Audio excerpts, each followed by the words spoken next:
이스라엘의 도시는 주민들이 서로 익히 잘 알 수 있을 정도로 그 규모가 별로 크지 않았습니다. 주민들이 그렇게 많지 않았습니다.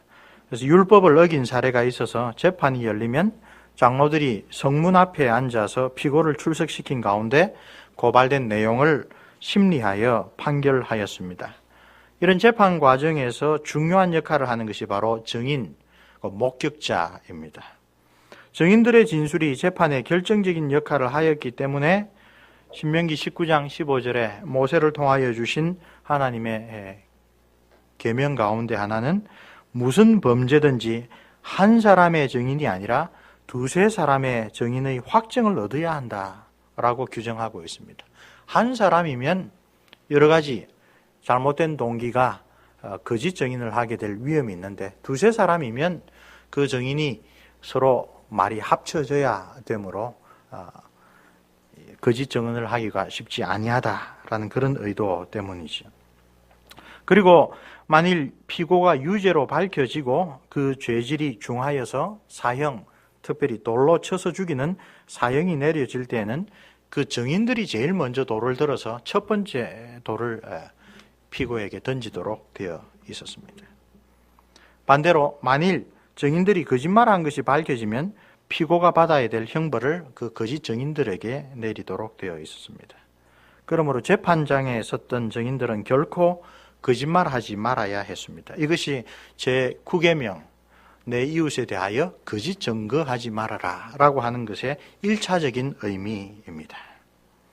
우리 오늘 본문은 바로 그 제9계명이 바로 1차적인 정황이죠. 재판석상에서 어떻게 위반되고 있는가를 잘 보여줍니다. 우리 참고 자료를 한번 보시죠. 1번 나봇이 법정에서 억울한 누명을 쓰고 사형을 당한 이 사건의 자초지종을 한번 살펴봅시다. 이 사건의 발단은 무엇 때문입니까?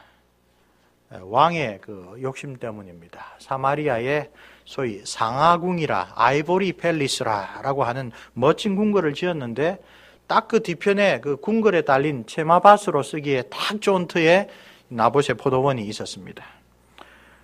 일반적인 기준으로 아합은 합리적인 제안을 했습니다. 돈으로 사든지 아니면 더 좋은 땅으로 대토해 주겠다.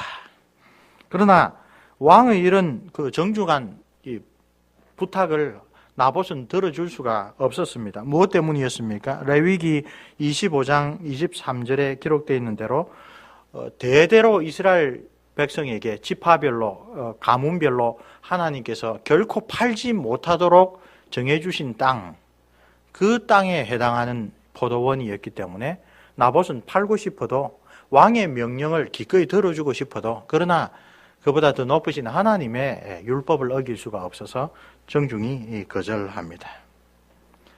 그러자 이 아합 왕은 유대의 왕, 이스라엘 백성의 왕으로서 율법이 어떤 것인지를 압니다. 마음을 단념하고 포기하지 못하고 들어와서 이 단식투쟁을 합니다. 나중에 이 아합에 대한 이 성경의 평가가 있죠.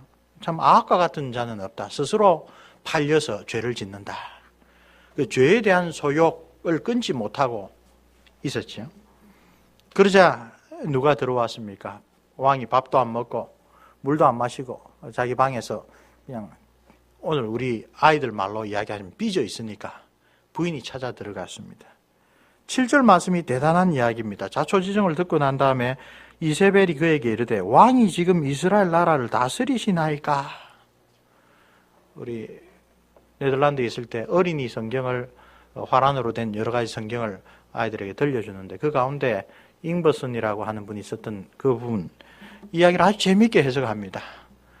아합이 왜 먹지도 않고 마시지도 않고 방에서 나오지 않는가 자초지종을 듣자 이세벨은 기가 막혔다. 이세벨은 어디 출신입니까? 이방 두로 출신입니다. 우리나라에서는 이런 일이 있을 수가 없다. 왕이 달라는데 값을 쳐준다는데 다른 좋은 포도원을 주겠다는데 율법 때문에 안 됩니다. 도대체 이런 일이 어떻게 해? 그 말이 당신이 지금 왕이긴 왕입니까? 당신이 정말 이 나라를 다스리는 왕이 맞습니까? 아이들에게 읽어주는 그 표현으로 순간 말을 하지 못했다, 이세벨이. 하나님 나라 백성의 그 삶의 방식과 그러지 못한 나라의 삶의 방식이 다릅니다. 권력자가 모든 것을 임의로 할 수 있는 그런 나라가 아니었습니다. 하나님의 법 아래 왕이 있었습니다. 왕은 오히려 하나님의 그 법을 따라 백성들이 의롭고 평화롭고 또 공평하게 살 수 있도록 하나님의 율법을 받들어 섬겨야 할 자로 세워진 것이 이스라엘의 왕이었습니다. 이세벨은 그런 일을 닥치자 도무지 이해를 하지 못했죠. 그리고 아주 전형적인 수법을 사용하여 하나님의 율법을 어기지 않는 채 하면서도 사실상 아합의 소원을 들어주려고 소위 나봇 재판을 기획합니다. 7절에서 10절에 잘 나와 있지요. 그 악한 재판의 진행 과정과 결과는 우리가 읽은 본문에 상당히 잘 소개되어 있습니다. 이 악한 재판에 연루된 인물들이 누가 있습니까? 이번을 보면 아합, 이세벨, 그리고 이스라엘의 장로들과 귀족들, 이 재판석상의 재판관 역할을 하는 사람들입니다. 불량자, 예전 번역으로는 비류라고 했죠. 거짓 증인들로 등장했습니다. 그리고 나봇이 피고로 잡혀가 있는 가운데 그 도시에서 나봇이 어떤 사람인가를 잘 알고 있었던 그 많은 성민들이 함께 그 방청객으로 참여하고 있었죠. 중요한 사건입니다. 그 재판이 열리기 전에 온 도시에 금식을 선포했습니다. 대단히 큰 일이 일어났다라고 모든 사람들이 알고 있는 상태에서 이 재판이 일어났습니다. 그런데 이 재판 가운데 제9계명을 문자적으로만 해석하면 내 이웃을 해하려고 거짓 증언한 사람은 누굽니까? 불량자들입니다. 돈을 받고 거짓 증언을 해 주었습니다. 그러나 우리가 이 사건을 성경을 통하여 읽으면 이 사람들은 지금 피라미에 불과하다는 것을 너무나 잘 알고 있습니다. 1차적으로 그가 거짓 고발되었을 때 나봇의 명예와 생명을 지켜줘야 했던 사람들은 바로 재판관들입니다. 그렇죠? 시편에서 한때 하나님께서 재판관들을 엘로힘이라고 부르셨습니다. 엘로힘이란 말은 하나님을 뜻하는 말이죠.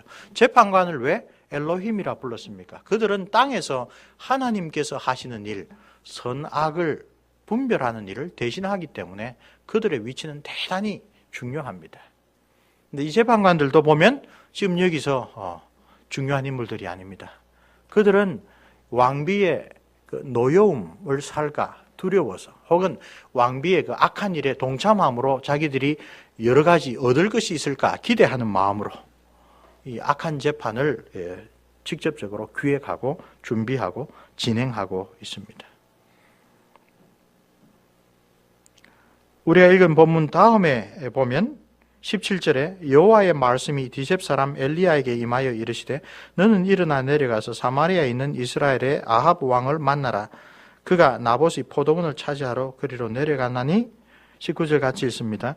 너는 그에게 말하여 이르기를 여호와의 말씀이 내가 죽이고 또 빼앗았느냐 하셨다 하고 또 그에게 이르기를 여호와의 말씀이 개들이 나봇의 피를 핥은 곳에서 개들이 내 피 곧 내 몸의 피도 핥으리라 하였다.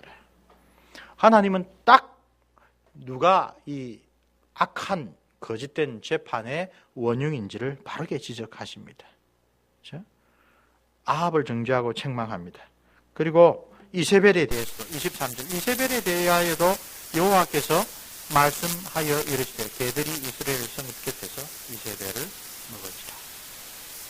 그리고 유명한 말씀 25절 예로부터 아합과 같이 그 자신을 팔아 여호와 앞에서 악을 행한 자가 없음은 그의 아내 이세벨이 충동하였습니다. 이 부부가 이 악한 재판에 가장 큰 책임을 가지고 있는 죄인들이라 라는 것을 하나님께서 잘 보여주셨습니다.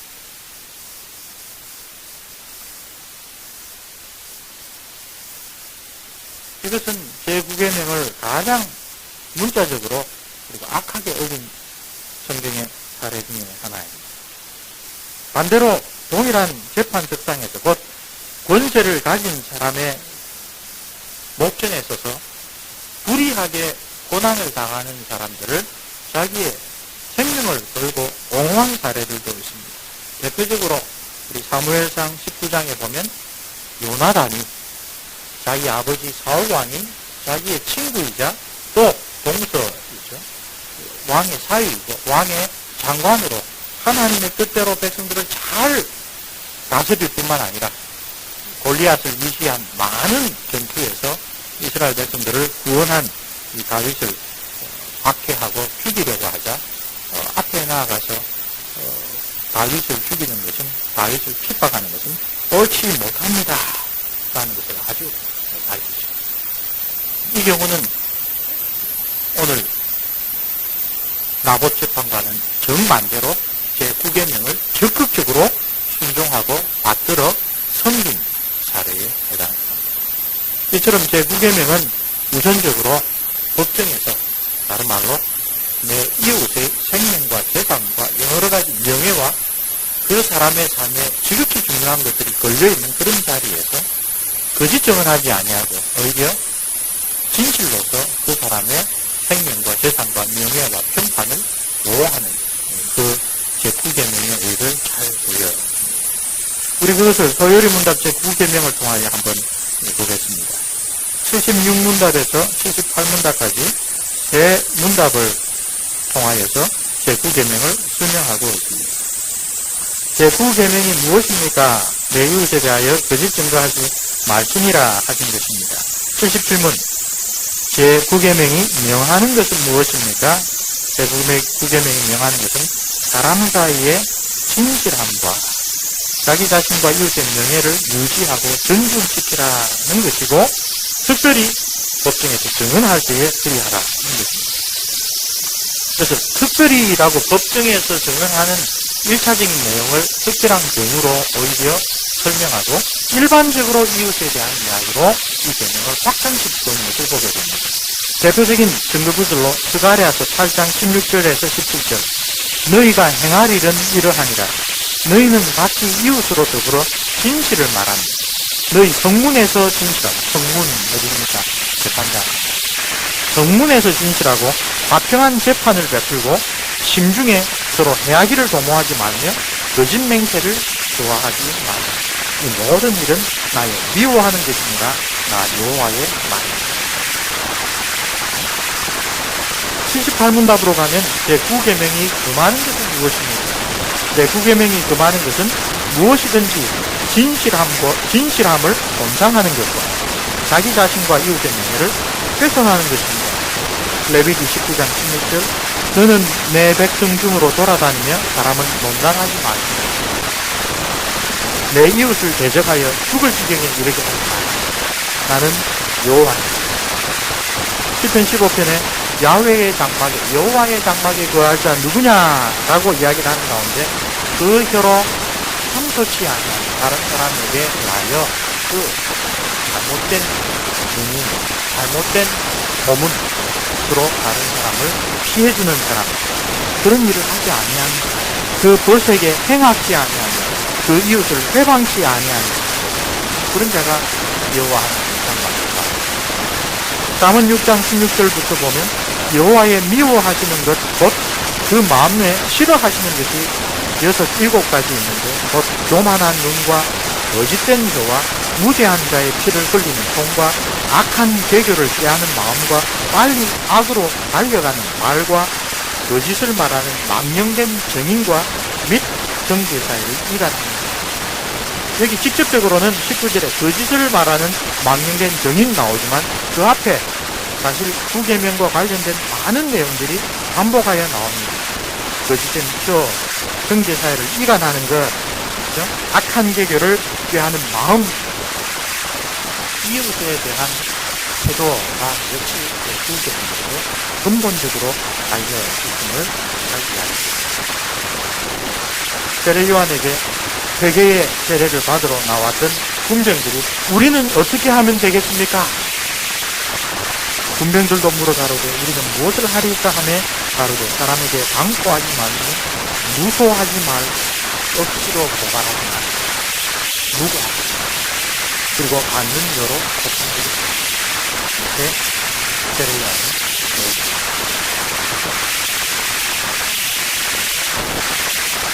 제9계명은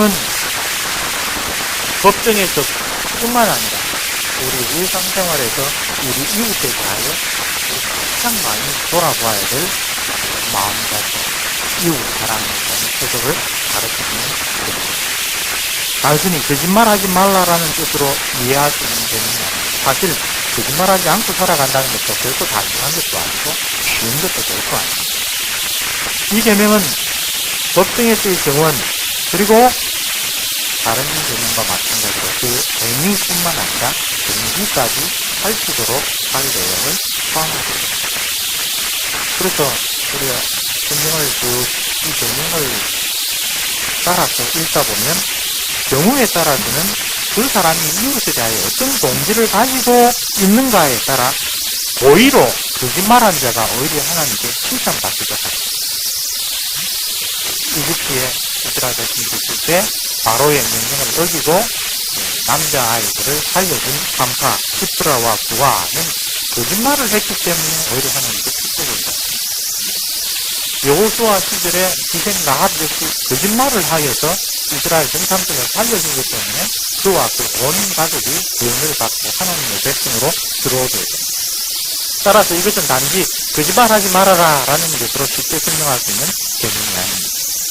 하나님께서는 과연 우리가 이 구계명을 통하여 우리 하나님의 백성으로 부름받은 하나님의 자녀가 된 우리가 어떻게 거룩하고 성결해지기를 바라는지 한번 살펴보았으면 좋겠습니다.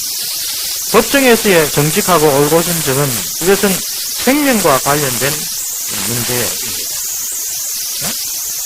사람이 아무 악이든지 무릇 범한 죄는 한 증언으로만 할 것이 아니요 두 증인의 입으로나 세 증인의 입으로 그 사건을 확정할지며 라는 이 모세의 이야기는 이 법정의 증언이 정말로 이웃의 생명과 명예와 그 삶에 정말 중요한 의미를 갖고 있었기 때문입니다. 그 당시는 지문 감식 없었습니다. 유전자 조사 이런 것도 없었습니다. 객관적인 평가 자료들, 수사학의 여러 가지 방법들이 나타나기 전이었기 때문에 재판의 판결을 좌우하는 가장 중요한 요소가 목격자, 증인이었습니다. 법률 제도가 복잡하게 발전하기 이전의 시대 상황에서 제9계명은 다른 사람의 생명과 직결되는 계명이었고 오늘 우리 나봇의 재판에서 보겠죠. 또 나봇 재판으로 한 사람이 억울하게 죽었다는 것이 아니죠. 교회가 그야말로 타락했습니다. 나봇이 살던 이스라엘의 모든 사람들이 이 악한 일에 동참하거나 혹은 방관함으로써 교회의 거룩한 크게 훼손이 되었습니다. 이 9계명은 사회 정의를 지키는데도 실질적인 계명입니다. 제6계명이 직접 다른 사람의 생명을 해치는 일에 관하여 하나님께서 경계하신 말씀이라면 제9계명은 간접적인 방식으로 거짓 증인이라는 방식으로 다른 사람을 해치는 것을 막는 그런 계명이라고 볼 수 있습니다. 시기와 질투에서 나온 미정과 거짓말 때문에 이웃의 생명과 행복과 안정이 위협받는 사회는 살벌한 사회입니다.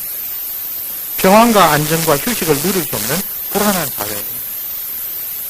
우연히 조선왕조 실록을 박시백이라고 하는 화가가 그림으로 그려놓은 것을 봤습니다. 요즘에 수평이 참 드라마에서 많이 뜨죠. 동의에서도 나왔다, 장옥정에서도 나왔다, 자주 등장하시는 분입니다.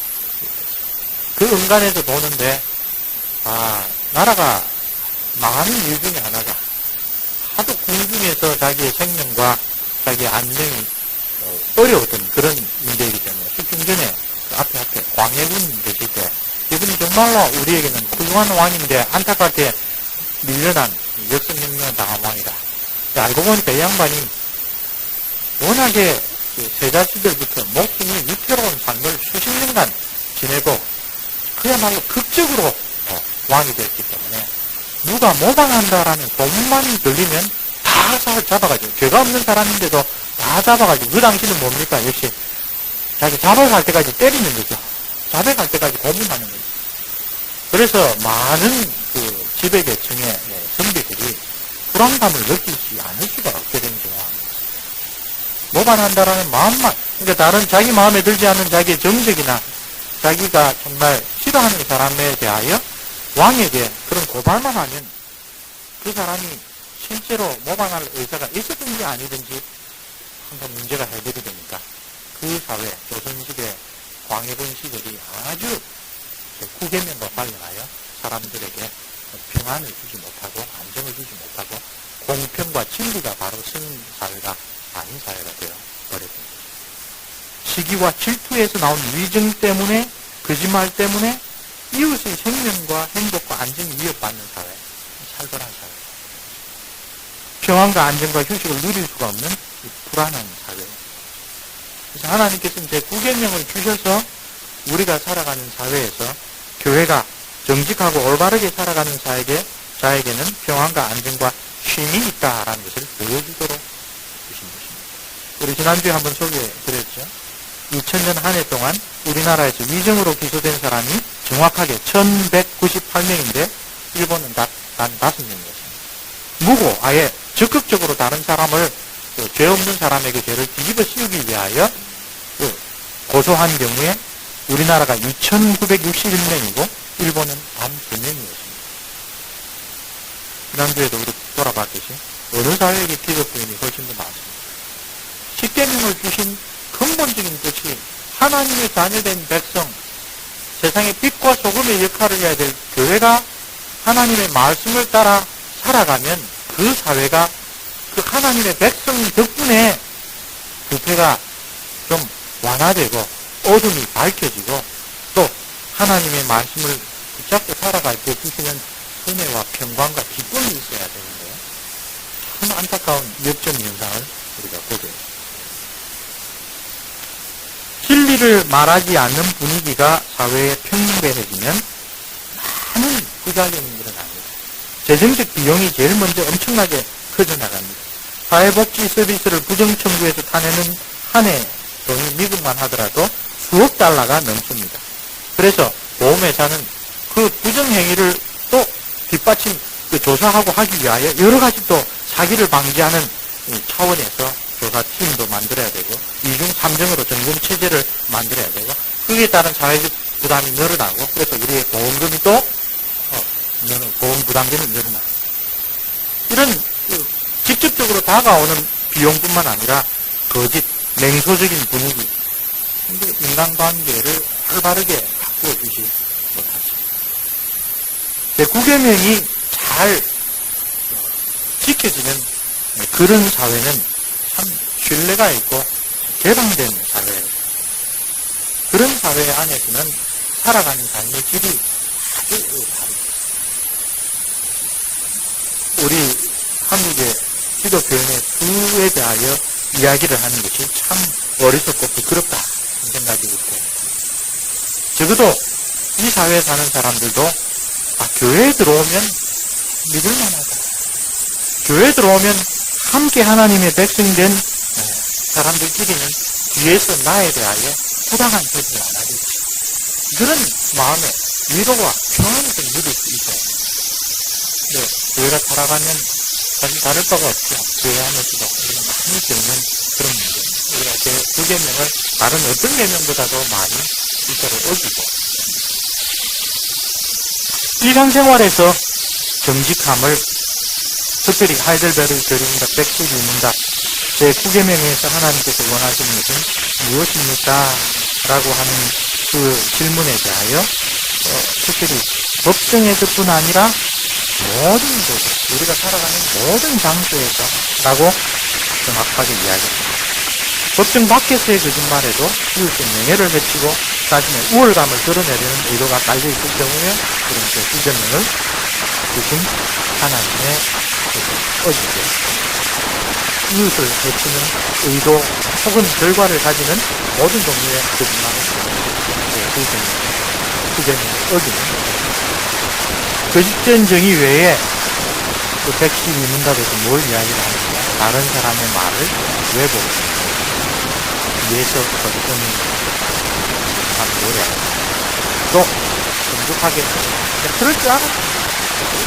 나중에 보면 우리나라의 공적인 레디어도 신뢰성이 많아요.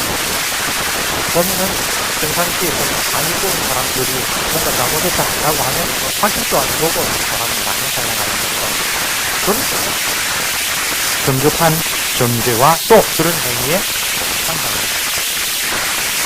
정당한 사유를 들여다보지 아니하고 다른 이에 대하여 판단하는 것, 마지막입니다. 성급하게 점죄하거나 그런 일에 동참하는 일이 얼마나 끔찍한가를 다윗 말년의 사건에서 잘 보였습니다. 사무엘하 16장을 보면 압살롬의 반역 때 급히 도망가고, 그때 자기가 평생 지지로 여겼던 요나단의 아들 느비보셋이 도망가는 다윗을 공개하도록 돕기 위하여 가는데, 그 종 시바가 몸이 불편하신데 제가 갔다 오겠습니다 라고 해서 급히 도망가는 다윗 일행이 먹을 것 마실 것 준비해서 갑니다.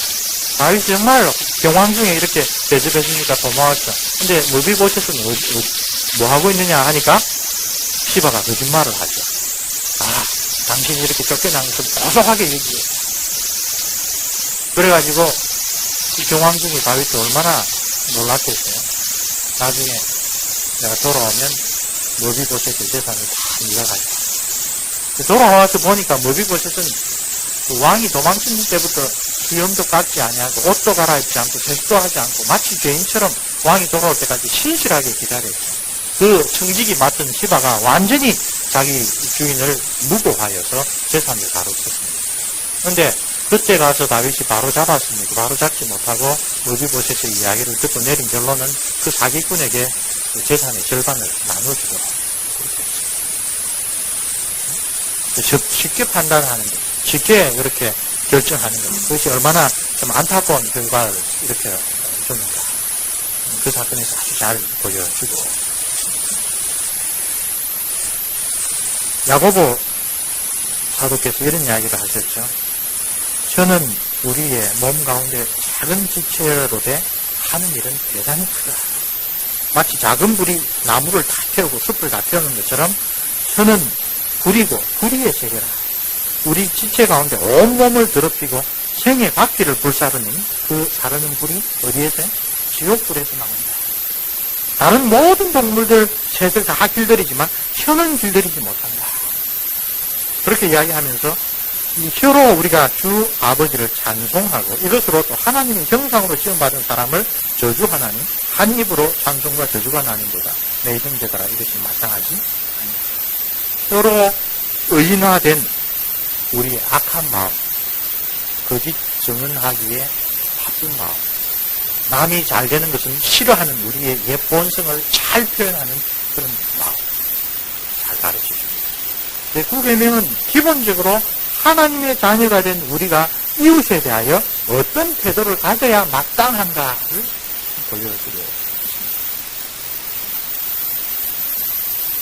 우리 25절에, 본문의 25절에 스스로 팔려 여호와 보시기에 악을 행한 자라는 평을 아합에게 주고 있죠.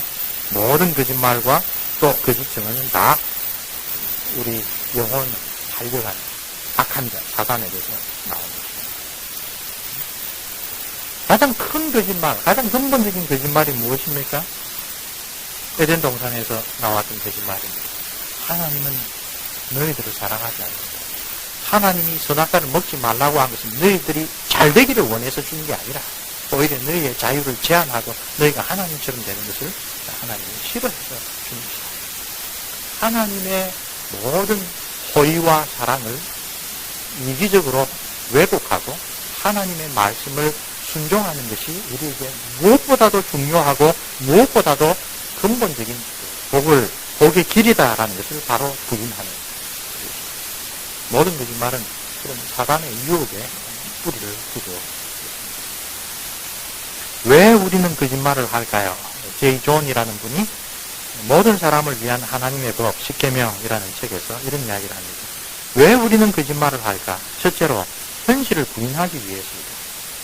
거짓말은 우리의 참모습과 진짜 우리가 가지고 있는 문제를 덮어버립니다. 우리는 자기 잘못을 인정하기를 무엇보다 싫어합니다. 책임을 부인하려고 온갖 변명과 핑계를 내세운다. 부모 탓, 학교 탓, 유전자 탓, 호르몬 탓. 정도의 차이는 있지만 우리 모두는 환경과 배경의 산물이고 특별히 그런 환경과 배경 때문에 끔찍한 경우를 당한 사람들도 있습니다. 그러나 남 탓을 하기 전에 잘 생각해보자. 남 탓을 해서 얻는 게 무엇인가?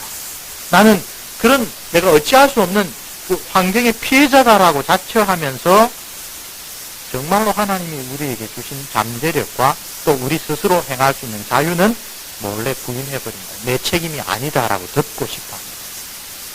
이 부분에서 그리스도인은 상당히 유리한 위치에 있다. 아버지 하나님이 우리가 지금까지 어떤 일을 겪었는지 아시고 이해하신다는 것과 과거를 극복하라고 성령을 보내주셨다는 것을 알게 됩니다. 구계명을 주신 하나님이 누구신가를 다시 생각하면 우리는 우리의 잘못을 덮고 거짓말하고 살아가지 않아도 올바르게 살아갈 수 있는 길을 하나님이 열어주셨다. 그래서 이 구계명이 우리에게 깨우쳐주는 대로 이웃사랑이라고 하는 근본 정신을 그리스도인들은 분명하게 붙잡고 살아갈 수 있다. 이야기를 우리에게 권면해 있습니다. 이웃사랑의 근본 정신을 따라 제9계명을 보면 그리고 아주 예외적인 것 3가지가 있죠. 우리 이 페이지를 보시면 출애굽기에 나오는 산파 시프라와 부하, 여리고의 기생 라합, 그리고 역시 이 다윗이 압살롬의 반역으로 막 급하게 도망갈 때 일부러 압살롬 편에 남았던 다윗의 아주 친실한 친구 후세가 지금 궁전에서 어떤 일이 일어나는가를 알려주기 위하여 밀사로 보낸 요나단과 아히마아스 바후림의 여인이 그를 살려줍니다. 그리고 이들이 다른 데로 갔다 하고 거짓말함으로써 이 다윗에게 아주 중요한 정보를 전해줍니다. 모든 거짓말이 다 나쁜 것일까요? 교회 안팎의 철학자들 중에서도 혹은 신학자들 중에서도 거짓말은 어떤 동기라도 나쁘다라고 주장하는 단호하게 대답하는 사람들이 있습니다. 대표적으로 교회 안에서는 우리 고대의 아우구스티누스 교구가 그런 입장을 받습니다. 왜? 아무리 좋은 의도라도 거짓말이라는 것은 진리를 어기는 것이고 따라서 그것은 마귀에게 연관되어 있는 것이다. 철학자 가운데는 유명한 임마누엘 칸트 같은 사람이 아무리 의도가 그렇다 하더라도 거짓말은 악하다. 그 자체로 옳지 않다라는 이야기를 합니다. 그러나 성경에는 고의로 거짓말을 하고도 오히려 하나님께로부터 큰 칭찬을 받은 사례들을 분명하게 기록하고 있습니다. 이런 사례들을 보면 제9계명은 거짓말 자체보다도 그 밑에 깔려있는 이웃사랑이라는 근본 원리를 잘 보도록 만들어요. 시프라와 부하가 누구에게 거짓말했습니까? 권력자인 바로에게 거짓말했습니다. 왜 거짓말했습니까? 바로보다도 하나님을 더 경외했기 때문에 그렇습니다. 그래서 그들의 거짓말은 하나님께서 기뻐하시는 거짓말로 역사 가운데 기록되어 있습니다. 여리고의 기생 라합은 조금 더 복잡합니다. 오늘날의 관점에 민족주의적 관점을 보면 이 여리고의 기생 라합은 자기 나라를 쳐들어오려고 하는 스파이를 오히려 보호해 주므로 이적 행위를 하지 않았나. 그러나 성경은 뭐라고 이야기를 합니까? 정탐꾼의 생명을 살림으로 하나님의 은총을 구하는 그의 동기를 아주 중요하게 얘기했습니다. 여호수아서 2장 9절에서 19절 보면 라합은 하나님에 대한 그러한 믿음의 소망을 가지고 있는 자였습니다. 히브리서 11장 31절을 보면요. 뭐라고 하고 있습니까? 라합의 행위가 믿음의 행위였고 누구와 대조하고 있습니까? 순종치 아니한 자들과 대조하고 있습니다. 그렇죠? 그때 라합은 하나님의 말씀, 하나님의 백성, 하나님의 다스림을 따르느냐 아니면 그것을 대적하느냐라고 하는 그런 선택의 기로에 있었다라고 히브리서는 그 얘기를 판단하고 있습니다. 오늘 우리의 현대적인 민족주의적인 관점을 보면 이것은 좀 이적행위, 동포를 배반하는 행위 그런 식으로 해석될 수 있을지 모르나 우리의 생각은 어떨지라도 성경은 아합의 행위가 순종치 아니하는 자들에게서 돌아서서 하나님의 은혜를 구하는 믿음의 행위라고 그렇게 평가하고 있습니다. 바후림의 여인 역시 마찬가지죠. 바후림의 여인 지금 불법적으로 왕위를 찬탈한 자들에게 내가 충성을 다해야 하느냐 아니면 억울하게 지금 실가겠지만 하나님께서 인정하신 그 다윗 왕에게 내가 충성해야 한다. 그 사이에 판단해서 나왔다고 할 수 있습니다. 네 번째로 들을 수 있는 게 요즘에 아주 유명하죠. 미국의 NSA, CIA 그런 데서 근무하던 사람이, 젊은 사람이 자기 장래가 어떻게 될는지 자기의 앞으로의 평생을 걸어두고 정부기관이 시민들의 삶을 속속들이 들여보는 것, 이것은 본래 민주주의 가치도 아니고 올바른 삶도 아니다. 이런 것을 내부 고발자라고 하죠. 대표적인 내부 고발자가 옛날에 미국의 그 담배 회사에 들어갔던 중력이 있습니다. 자기가 그 들어갈 때 썼던 사인에 따르자면 자기 직무를 통하여 얻은 비밀은 결코 공표해서는 안 됩니다. 공표하는 순간 그 사람은 자기가 사인한 그것에 의하여 감옥에 잡혀갑니다. 그런데 들어가 보니까 담배 그 자체도 안 좋은데 그 담배에다가 중독을 시키는 물질을 넣고 있다는 것을 알게 되었습니다. 이것은 그대로 둘 수 없다라고 해서 거의 폭로를 했습니다. 내부 고발의 대표적인 사람. 그리고 그 사람은 처벌되지 않았습니다. 미국의 여론은. 이 사람은 자기의 개인적인 이득 때문에 법을 어기고 자기의 계약을 어긴 것이 아니라 모든 사람의 건강에 직결되는 공익적인 문제로 어겼다.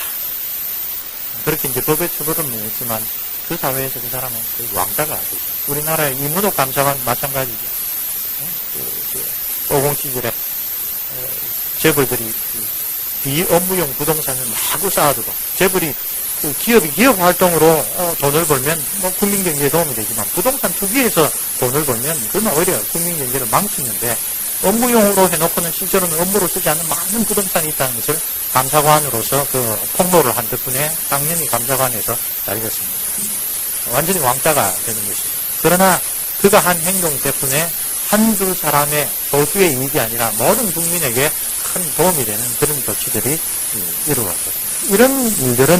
이런 일들은 표면적으로 보면 제9계명을 어기는 것이지만 오히려 그 동기와 목적과 결과를 보면 9계명을 주신 하나님의 뜻, 이웃을 사랑하라는 그 말씀을 적극적으로 실천한 내용들이 있습니다. 그래서 교회는 아주 오랜 동안 초대교회로부터 거짓말이라고 다 똑같은 것이 아니다.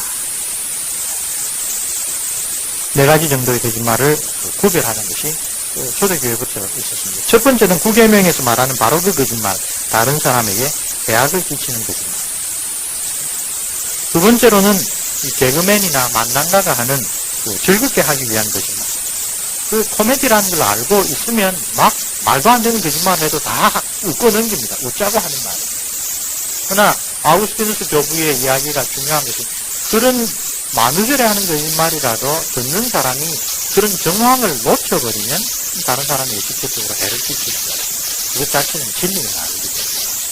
그러나 그런 것이 인정되는 상황에서는 이 거짓말은 다른 사람들은 즐겁게 하는 목적이므로 해를 끼치게 하는 유독한 거짓말은 아니다. 또 인정을 하는 것입니다. 세 번째는 우리가 가장 잘 쓰는 것입니다.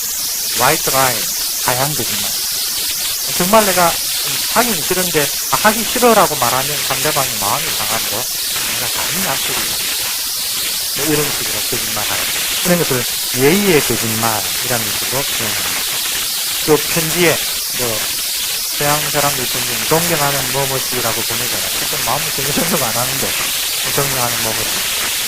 유어스 시니까 정말 심적으로 당신에서 실제로 정서롭지 못한 것 정도로 이런 것들이 다 이제 말례화된 예의상 차리는 거짓말. 네 번째가 우리 성경에서 나오는 세 사례에 직접적으로 연결됩니다. 불가피한 거짓말 혹은 정결한 거짓말. 그래서 멘다키움, 거짓말 다음에 나오는 오피시오심이란 말은 이웃을 돕기 위한 거짓말이라는 것입니다. 영어로는 official 혹은 service라는 뜻입니다. 남을 섬기기 위한. 성경 외의 사례로는 대표적으로 2차 대전 때 이웃에 있는 유대인 가족을 자기 집에 숨겨주고, 미사일 숨겨주고, 나치의 승리대가 오면 이 옆 사람들 어떻게 됐냐 그러면 그 진실로 말하면 어떻게 됩니까? 바로 자기의 이웃이 생명을 잃어버리게 됩니다. 이거 일주일 전에 밤에 몰래 벨기에로 도망갔습니다. 거짓말을 하되 자기 이웃의 생명을 지키기 위한 그런 거짓말. 그런 것을 여기 불가피한 거짓말 혹은 적극적으로는 정근한 거짓말이다. 이 9계명이 우리의 일상생활에 특별히 아까 우리 일본과의 비교를 통해서 그리스도인들이 이렇게 비교할 수 없을 정도로 많은 우리 사회에서 교회가 제일 먼저 본을 보여야 될 그런 사안 중에 하나입니다.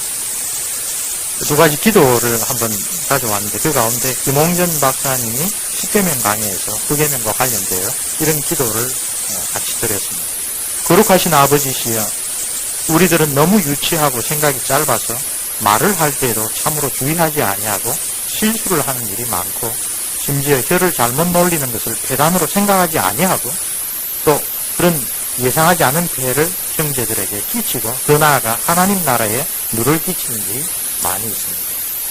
근데 그런 사실조차 알지 못하고 태연하게 그냥 청맹관이처럼 나가는 일이 많았던 것을 다시 생각하고 주님께서 주신 이 말씀의 거룩한 정신과 영원한 세계에서 나온 그 법의 크신 뜻이 무엇인가를 다시 한번 생각하게 하옵소서. 저희들이 살아가는 사회에서 인간관계를 가질 때 가장 기본적인 언어의 교환에서 항상 복음을 친 것과 같이 조화가 있게 하시고 우리들로 하여금 주의하게 하실 뿐만 아니라 모나고 그릇되어 함부로 상대방을 찔러 마음에 상해를 끼치는 악한 일이 발생하지 않게 저희들을 단단히 꾸짖고 붙잡아 주시고 단속해 주시고 경고하여 주시고 깨닫게 해 주시옵소서. 이리하여 경건한 사람의 참된 열매가 있게 하여 주시옵소서. 우리의 경건이 교회 안에서는 사회와 다르게 여기서는 믿을 수 있다. 여기서는 내 뒤에서 다른 사람이 나를 함부로 욕하거나 내 말을 비틀거나 그러지 않는다. 여기서는 정말 우리가 마음의 평화를 누리고 서로 교제할 수 있다. 그런 것들을 실천하도록 기도를 하고 실천에 한번 봅시다. 스탠리 하우어 박사가 십계명 해설책에서 오늘날 진실함을 제대로 적응할 수 있는 것은 교회의 강단뿐이다. 우리는 복음을 전하는 목회자로 지원받은 자들이 전하는 진리를 듣고 싶어 해야 하며 또 목회자들에게 그것을 요구해야 한다. 우리가 전하는 복음이 돌봄, 위안, 그리고 그릇된 교제를 위한 사탕발림으로 변질되었기 때문에 세상이 교회가 증거하는 메시아를 믿지 않습니다. 교회가 세상과 다를 바 없기 때문에 교회에서 말하는 주 예수 그리스도를 믿으라라고 할 때 사람들이 별로 반응이 없는 것입니다. 설교는 해야 할 말을 하지 않음으로써 거짓말을 하고 즉 우리 인간이 그처럼 비참한 처지가 된 것은 참되신 하나님을 진정으로 예배하지 않기 때문임을 말하지 않음으로써 그리스도인들이 그들의 믿지 아니하는 형제자매들을 배반하고 하나님의 말씀을 올바르게 선포하고 우리가 하나님을 바르게 예배하고 섬겨야 된다라고 선포하고 그것을 듣고 그에 따라 실천함으로 이 교회가 믿지 않은 세상에 빛과 소금이 될 수 있다. 그렇게 하지 않으므로 우리는 지금 교회적으로 거짓말을 하고 있어요. 진실되게 말하지 못하는 주된 이유를 설교자들은 흔히 뭐라고 합니다. 이런 설교하면 사람들이 불편해합니다. 사람들은 그렇게 우리 고려파 이야기하면 치는 설교 들으면 누가 나오려고 하겠습니까? 사람 보고 너는 죄인이다 라고 하면 누가 좋아하겠습니까? 그럼 교회 안 나옵니다. 근데 이런 이야기들은 동료 목사들이 있을 때만 주로 이야기를 한다. 이야기다. 그들은 사실이 정말 그렇다는 것을 어떻게 하는가? 분노가 아브라함보다 차라리 낫다. 설교자들은 예수님이 이런 사람들을 부르셔서 자신의 제자로 삼는 실수를 저질렀다는 것을 어떻게 하는가? 설교자들은 세례가 쓸모없다는 것을 어떻게 하는가? 하나님의 말씀에 신실하게 순종하지 않고 사람의 반응에 기대어서 설교를 이렇게 저렇게 바꿔놓는 미국 교회의 현실을 두고 교회가 제9계명을 어기는 것이다. 따끔한 충고를 하고 있습니다. 그래서 제이 존이라는 분이 10계명 모든 사람들을 위한 법이라는 것에서 우리가 이런 것을 잘 받들어 실천할 수 있는 구체적인 지침을 하나 주십니다. 어려운 시기를 겪는 교회가 있었습니다. 교회 안에 많은 분열이 있었고 교인들은 다른 교인이 없는 자리에서 심지어 다른 사람이 들으라고 면전에서 온갖 흠담을 늘어놓는 그런 교회였습니다. 마침내 한 모임에서 담임 목사가 이야기했습니다. 이제부터 서경모를 시작합시다. 서로 격려하는 모임입니다. 서로 낙심시키는 일은 그만두고 서로 신앙적으로 격려하는 것이 이 모임의 목적입니다. 누가 참여하겠습니까? 다 참여하겠다. 그러자 목사님이 이 모임에 참여하기 위하여는 조건이 딱 하나 있습니다. 말하기 전에 생각하는 것. 그래서 제시한 조건이 think, 영어로 생각하라인데 하나씩 보면 뭡니까? 자기가 말하기 전에 반드시 5글자로 된 그것을 먼저 생각하고 말을 하라. 제일 먼저 true, 이게 사실인가? 내가 말한 게 사실인가? 따져보면 주워 들었습니다. 누가 그러던데요? 그런 이야기는 하지 말라고. 자기가 정말로 확정 지을 수 있는 그런 사실만 이야기해라. 사실이 아니라면 우리는 보통 무엇 때문에 이야기를 합니까? 사실인지 아닌지 몰라도 내가 먼저 알았다. 내가 먼저 이야기했다라고 하는 그 얄팍한 기쁨을 누리기 위하여 사실인지 아닌지 자기가 증거할 수 없는 것들을 많이 말합니다. 사실이냐? 두 번째는 뭡니까? help. 사실이라도 다른 사람을 도울 수 있는 말이 있고 사실이라도 다른 형제의 마음을 아프게 하고 오히려 제구계명을 주신 하나님의 근본적인 뜻을 훼손하는 일이지. 사실이라고 다 말해도 도움이 됩니다. 사실인데 덕을 세우는데 도움이 되는 거예요. 정말 아픈 이야기는 어떻게 하라고 했습니까? 예수님께서 마태복음에서 그 사람에게 가서 견적을 하냐. 다른 사람에게 다 돌려 이야기하죠. 우리가 제일 잘하는 게 뭡니까? 니만 알고 있어라. 그래, 니만이 한 바퀴 다 돌아서 모든 사람이 다 알고 있어.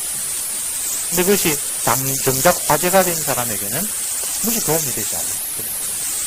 세 번째는 적극적입니다. inspiring. 그 이야기를 내가 했을 때 하나님께서 기뻐하시는 그런 서로 간의 위로와 감동을 주는 서로 세우는 이야기. 네 번째는 꼭 필요한다. 이게. 정말 내가 말하는 게 꼭 필요한다. 이 이야기는 오히려 목사님 통하여, 장로님을 통하여, 권사님 통하여 대신 이야기해 주는 게 옳지 않은가. 꼭 내가 이야기를 해야 된다. 그리고 지금 그 사람에게 꼭 필요합니다. 좀 기다리는 게 좋지 않은가. 네 번째로, 난 그 이야기를 할 때 정말로 마음에 그 형제를, 그 자매를 사랑하는 그 친절한 마음을 가지고 이 5가지를 먼저 생각을 하고 이야기합니다. 이 5가지가 충족되지 못한다고 하면 입을 닫는 것이 차라리. 진실을 말하기로 다짐한다면 입을 열기 전에 반드시 think 생각합니다. 서로 격려할 때 주의해야 할 것이 격려한다시고 아첨한다. 아첨은 외울 수 없습니다. 그것도 구개명을 해서 진실성이 없는 칭찬을 그래도 진실이 한다라고 하지만 진실이 없는 칭찬은 틀리지 않습니다. 상대로부터 뭔가 얻어낼 뚱뚱이를 가지고 마음에도 없는 상사를 전하는 그런 자극입니다. 좋은 것을 정직하게 격려하고 사도 바울이 빌립보 교회에 조언을 했죠. 끝으로 형제들아 무엇이든지 참되며 무엇이든지 경건하며 무엇이든지 옳으며 무엇이든지 정결하며 무엇이든지 사랑받을 만하며 무엇이든지 칭찬받을 만하며 무슨 덕이 있든지 무슨 기름이 있든지 이것들을 이 교회 목사님이 싱크를 이야기한 것은 인간의 지혜로 나온 게 아니라 바로 이 빌립보 성도들에게 주신 사도의 교훈을 구체적으로 쓰시는 것이라고 전주교회에서는 침묵이라고 하는 제도가 있습니다. 어떤 일정 기간을 내가 말을 하지 않습니다. 그 제도 자체로 얽어내는 것은 옳지 못하지만 그런 제도가 발전되어 나오는 근거 중에 우리 인간은 이렇게 하나님의 계명으로 깨우쳐 주신 것을 정말 마음에 새기고 훈련하고 돌아보고 회개하고 그런데 정말 갖춰져 있지 못하는 우리 입으로 여는 것으로 항상 비대명을 어기고 있어요. 차라리 입을 닫는 게 낫다라는 그런 데서 발전되어 나온 것이 침묵의 소원입니다. 오늘 우리 교회가 정말 한 사람 한 사람을 서로 눈으로 보고 알고 그럴 공동체인데 교회가 참 세상과 구별되는 오히려 세상의 빛과 복음, 세상의 복을 가져다주는 그런 구원의 방주라면 이 교회 안에서는 정말 형제들에 대하여 우리가 공적에서 사석에서 그 사람이 있는 앞에서든 없는 데서든 어떤 식으로 이야기를 하는가, 어떤 식으로 말하는가. 그 딩크라고 하는 이 규칙은 사실은 그 이웃을 대하는 우리 마음 자체부터 돌아보게 합니다.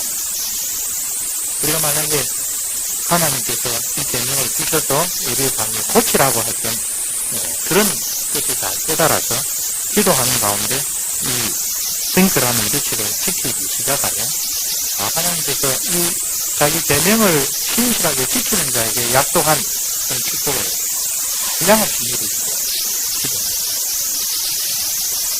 우리는 참 말하기 좋아합니다. 그 말이 정말 하나님이 기뻐하시는 말이 되도록 성령님께서 우리 모두를 인도해 주시고 우리 교회가 무엇보다도 말씀을 사모하는 가운데 열심히 해야 되는데 그래서 스탠리 하우버스 목사님이 이야기한 대로 정말 많은 교회가 바로 그 설교를 통하여 제9계명을 어기고 있다. 참 안타까운 일입니다. 우리는 그렇지 않다. 우리는 정말 우리에게뿐만 아니라 정말 우리 자녀들과 이 세상에 필요한 하나님의 복음을 바르게 선포하고 바르게 듣고 순종하는 그런 교회가 되게 기도했습니다. 네, 함께 기도하신 다음에 오늘 전도사님께 어제 미리 부탁했습니다. 사랑의 손과 천사의 말을 하는 사람도 함께 받아가는 마음으로 함께 먼저 기도했습니다. 은혜로우신 우리 아버지 하나님, 십계명을 주셔서 우리가 하나님 앞에 얼마나 우리 자신의 몸으로는 부족하고 연약한 죄인가를 일찍 깨닫게 해주셨습니다. 또한 동시에 성령 하나님께서 우리를 굳세게 붙잡아 주셔서 이 십계명의 좋은 대로 우리가 실천하려고 할 때 얼마나 우리가 생각하지 못하고 상상하지 못했던 축복들을 내려주시는지 그리스도인이 된 우리들의 삶에 얼마나 하나님께서 많은 복과 은혜를 시험합니다.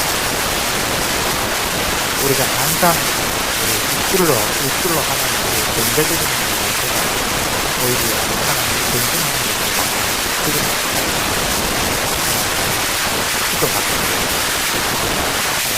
서로 이웃을 사랑하는 마음 가운데 은행을 하나님 앞에 있는 그런 시간을 힘지 않게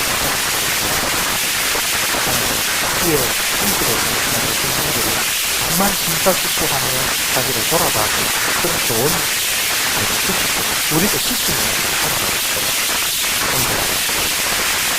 우리 교회에서 정말 모든 사람들이 그 마음 가운데 하나의 그리심도 없고 하나님 앞에서 서로 복되고 진실된 이야기로 교제하며 사랑하며 세워줄 수 있도록 그런 우리의 모습들을 가정에 대해서 바라보며 사람이 우리 자녀들이 이 세상 사람들과는 전혀 다른 복된 삶을 맞이 할 수 있도록 이렇게 인도하게 해주시고 이끌어 주시고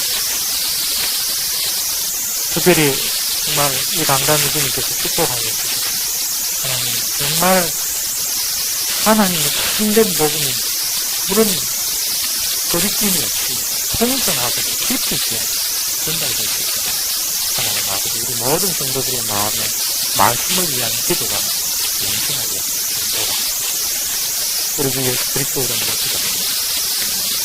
우리 함께 사랑의 성도 찬송